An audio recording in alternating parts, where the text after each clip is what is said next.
Hello and welcome to today's video where we will be talking about video.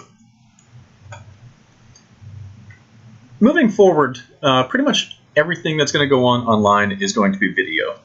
And I'm not just talking about Facebook, although we'll get into that in just a moment. It's really communication at large. If you think about kind of the state of the internet, we've gone from print to essentially radio with podcasts and everything, and now we're moving into the age of television online, where that video content really is king. You get to engage in multiple senses, get to really grab people's attention, and it holds it so much better than still images or print ever could. And as a result, that's just the direction everything's headed. It's the natural progression. In 2016, Facebook changed their algorithm for what goes into a news feed in response to the content being consumed. It's just that simple. Facebook saw that video was being watched way more frequently and for longer lengths of time than still images or text posts. So they actually completely changed their algorithm to make sure that you were going to see as much video as possible. In doing so, they completely nuked the organic reach the posts used to have, especially for businesses. You can't just put up a posting on Facebook or a listing and have it magically reach 200 or 500 people and get all kinds of responses, generate leads that way. Facebook said, nope, we're gonna take some of that action, and really it's video that's going to do it. Now, with that organic reach, they took that down from about 25% of your network down to 2%. So, I mean, it's dead. It's dead as dead as dead. But if you go through video, especially if you post through Facebook Live, they'll still push that video back out to about 20% of your network. So, I mean, if you're doing the right thing and posting those Facebook Live videos, you're going to get that kind of organic reach. But it's still not getting out to as many people as it could, or the right people.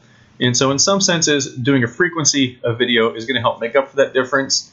And then we're going to look at how we can turn some of those videos into ads and target them to kind of fill out that other 80%. Within 5 years, Facebook thinks that all of their content is going to be video. And they're putting their money where their mouth is. They are not playing around. They have spent billions of dollars buying Instagram, tens of billions of dollars, grabbing Snapchat, Oculus, several other companies that they're going all in. And, they've created the Facebook Live option. They're putting stickers and tags and filters and all this other stuff in there. They're going for it. So you can either try to fight them and lose, or you can jump on the bandwagon. Even Google says that, a ton of content being consumed is video, roughly 85% right now. And according to Google, Oracle, like all the big guys, that number is just going to keep on rising. I mean, nowadays, even stinking Zillow has video. If you just do a quick search for your city, in the generic results, you'll see all of the top resources here are video walkthroughs, video. So, people are looking for video even on Zillow. Now, to make a video that we're going to be talking about, it doesn't take anything fancy. Your cell phone is more than adequate. It has tons of megapixels in that little thing. You will need a microphone and a tripod. That's about it for the equipment. These videos take 3 to 5 minutes. They don't have to be crazy. It doesn't have to be anything slick. It's really just about the medium and the content that you're providing people. Okay, so what do we talk about? Here are some ideas for kind of monthly or quarterly videos that you can do to kind of push out there. And if you look at it, 1, 2, 3, 4, 5, 6. Okay, so we have 6 items on here. 1's quarterly. So that's 5 monthly videos. That's better than 1 a week.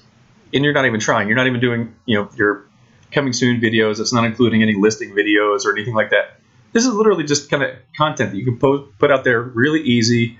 And we're just going to walk through it real quick. Monthly market update. It's exactly that. It's just a few minutes of you talking to the camera, going over what's happening in your market. Hey, we had 200 new listings. And, 126 of them sold. Our average price is this. One of the trends I'm seeing is our time on market is going down. Whatever it is, it's just basically making yourself that expert resource when people are looking around online. A quarterly seasonal video, that's really just taking a look around and say, hey, if you're buying a home this spring, here's 4 things that you're going to need to look out for. Or if you're selling your home in the fall, here's some things you're going to want to prep. It doesn't have to be anything crazy. It really is just that simple. And the great thing with these videos is that they're evergreen. You can record them once and you can use that same video the next year and the year following and the year following. So it really is just the effort up front that pays off over time. A monthly home improvement highlight. That's just basically you kind of walking into a listing and showing off something that looks really great. Say, hey, in today's market, our marble countertops are replacing the granite countertops, if that's true in your market. Or hey, that polished brass is on its way out. Even that oil rubbed bronze stuff is kind of going the wayside. Now chrome's coming in. Just take a quick walk through and kind of show people what they would really need to do to bring their home up to snuff nowadays. We're going to come back to this home improvement highlight video a little bit later on, and we're going to do a couple of different things with that. A monthly team member or vendor spotlight. It's just that simple. Hey, you're introducing other experts out there in the field. You're talking to your vendors. It gives them a chance to like and share your videos, which means their friends and all their clients are going to see your name. It's just a nice way to kind of share stuff back and forth, and they always appreciate a realtor going out of their way and really highlighting them. A monthly influencer video. This is just reaching out to people in your area that are exactly that. They're influencers. Why are people moving into certain neighborhoods? Schools. So go talk to the principal, the vice principal, the superintendent, anyone you can that way.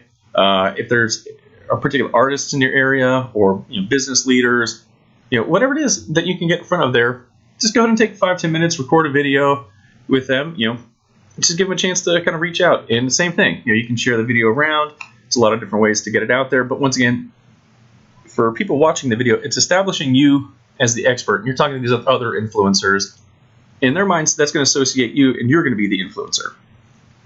And then just a quick monthly behind the scenes. Just take a quick little video of you in the office, or have someone, just hold the video camera still while you're kind of working up on the marketing board, how you're going to market a particular property or what you're doing for a buyer. It kind of really show a little bit of the behind the scenes and just show the work that you do that other agents aren't going to show.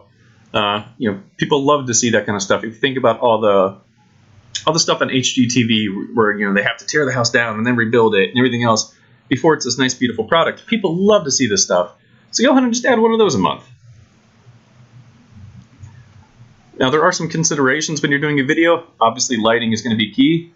If they can't see you and you're just a black box talking to them, they're not going to watch. Noise, if you're out in the wind and you're getting instead of what you should be telling them, they're not going to watch. The reason you get the tripod is just to make your video stable. It doesn't have to be anything fancy. You can just get a couple of little travel ones or the kind with the legs that you can kind of reshape and form. And practice. Go through what you're going to talk about a couple of times, and you'll be much smoother in your presentations. You won't really have as many pauses as I have, and you'll be much more kind of attractive and everything else, or to look much more produced.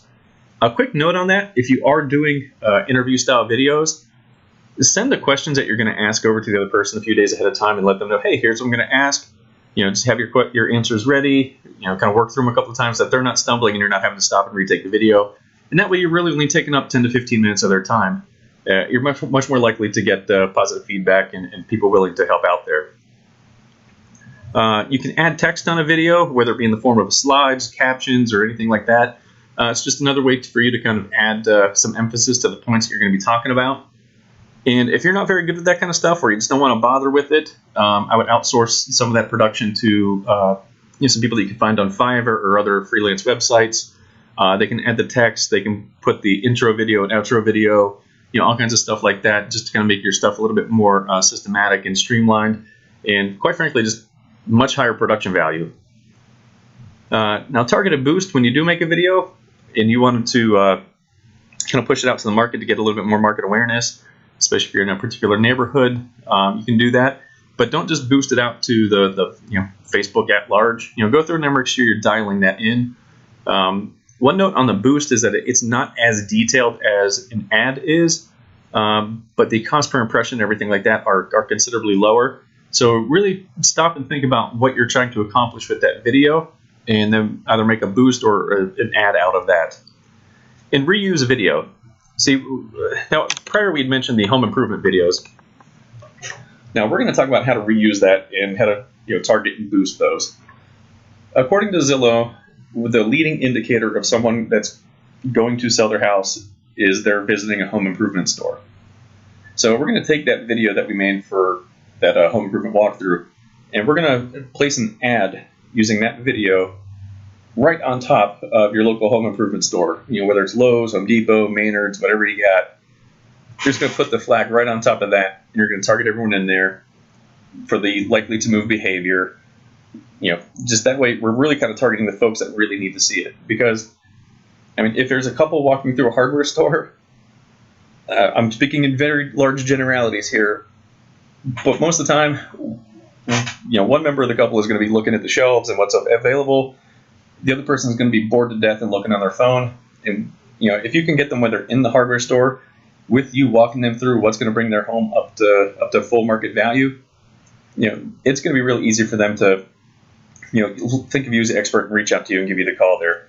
So you can give a couple pointers and then just get off you go. And so it's a great way to kind of retarget and use that same video over and over again in different ways. You can chop it, cut it, add some slides, whatever it might be that you're going to like. But there's different ways we can reuse it so that you're not having to reshoot the same thing over and over and over again. And that's just really a kind of quick overview of the video and what's going on. I'm going to reshoot this.